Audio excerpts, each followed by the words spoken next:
Hello, my sisters and brothers. My name is James Thompson. I've been invited to talk with you as a community elder. What a time to talk in the midst of this coronavirus pandemic. These are truly unusual times. I'm going to talk with you a little bit first about being an elder, and then about gaining some perspective and about action. Although I've lived 71 years, I haven't had to fight my way through a lot of personal adversity, so I don't want to be taken for someone with a whole lot of wisdom based on struggle. I want to be seen as someone who's spent a long time trying to live a complete life. I moved to Rochester in 1970 with a rather unusual purpose of practicing Zen meditation at the Rochester Zen Center. I had very little involvement at the community at all for my first few years, except for my Buddhist family here. But I did take a dance class with a Garth Fagan dance. Actually, it was bottom of the bucket butt then. And that's where, thankfully, I met my soulmate and wife, Shirley. Slowly, I've grown into my role as a husband with her help, her on-the-job training. Slowly, I've learned how to be a father also through our 3 children, Erin, Melinda, and Coretta. And for their spouses and their children, our grands. All it took, I guess, to be part of the community was living there and caring. This led to work on school parent groups, years on block clubs, charrettes over city planning, years teaching yoga at the Baobab Cultural Center, and so many more opportunities came up. Particularly, I liked being on block club.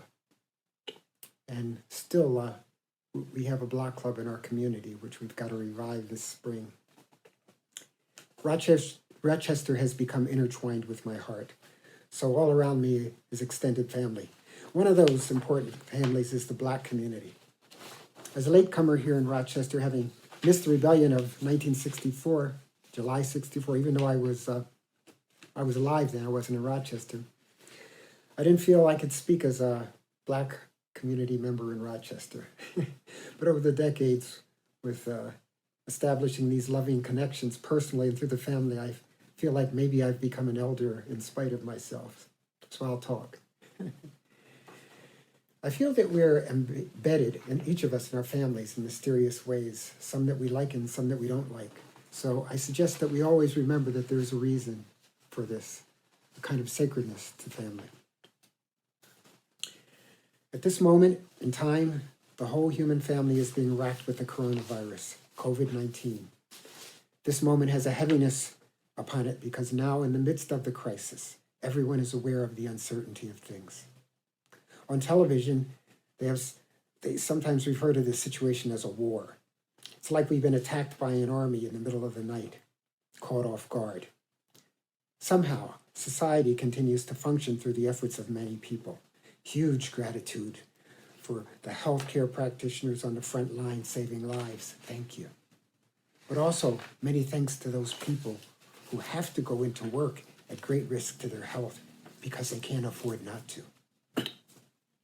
People cashiering at stores, collecting garbage, delivering mail, and they are the safeguards who make sure that our whole system doesn't crash.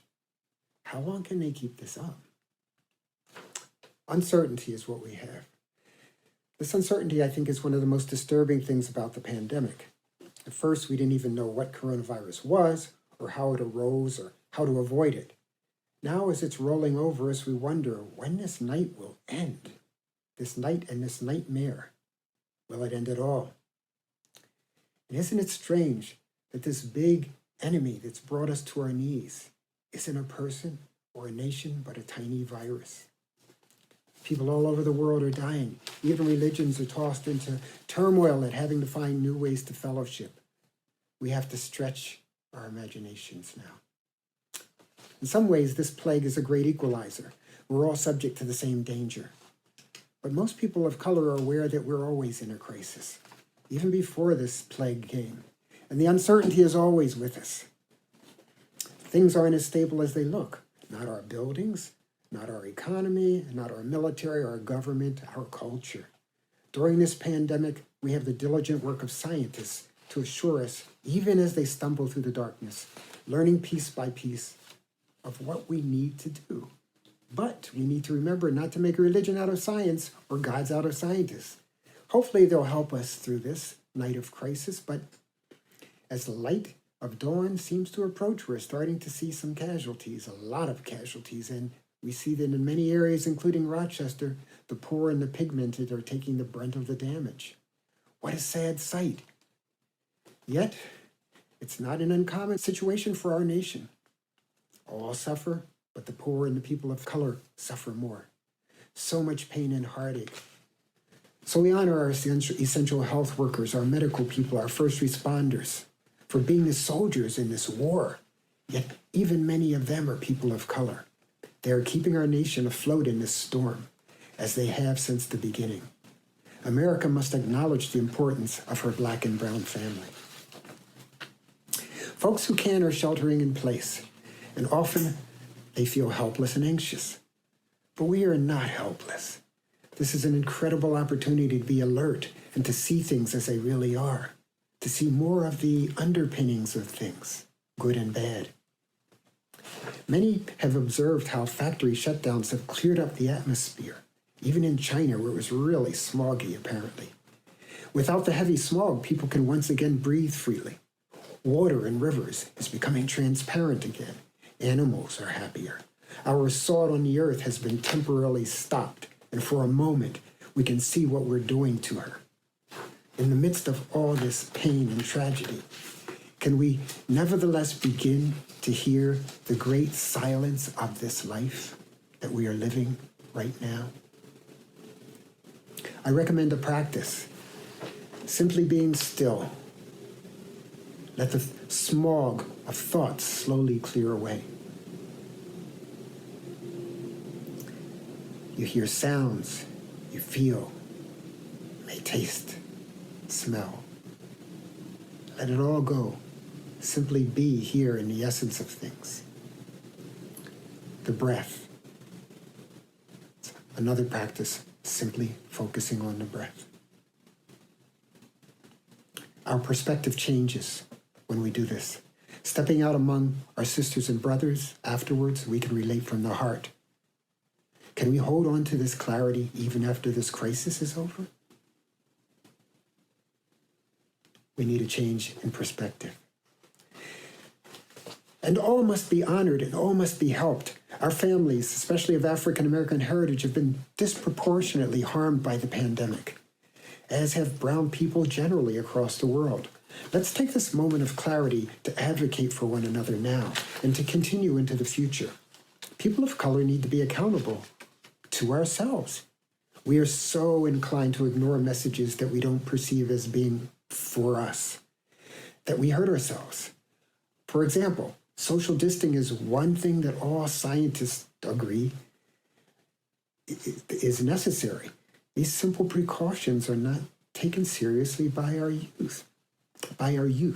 So if you do take a walk with your mask on, and you do happen to pass youths congregating on the street, spread the word to them. It's not just for white people. It's for you and your family. Keep your social distance. Wear a mask. They may answer sarcastically, or even as though they have throwaway lives and it doesn't matter. But we must remind them that they are our future. They have a deep wisdom within that they need to access. We need to help them. If they don't make it, nobody does. It's also time now for those who have something to give. There's no need to be idle and bored. For example, what do you like to do? And can you do it even while sheltering in place? Are you a good friend to somebody? Are you funny? Could you call a homebound aunt and brighten her day? Do you want to forgive someone or apologize to a relative in another state? Do you do artwork? You can make a card and send it to someone. Do you like the internet? You can be online as an activist. There are numerous online petitions to sign for such causes as removing inmates from prisons that are breeding grounds for COVID-19. Resources of time, skills, knowledge, supplies, and money are needed in our communities. For the many poor people in our communities, Those of us who have the privilege of having a stable home and a stable income need to consider donating that $1,200 check whenever we get it to people who need it. People need help now, though. Checks may take weeks to get here. The haves need to take this time to give to the have-nots. We are all in this together. This life is precious. I don't know when I'll be passing away from this life. I'm healthy now. Maybe passing away later. Maybe passing away sooner. How do I want to have lived? I think that all we need to do is to be ourselves. That's what we have to give. It doesn't require any agenda. No, nothing. Just honesty, some courage at times, and a little bit of love. Am I my brother's keeper? I am my brother. Peace, my family.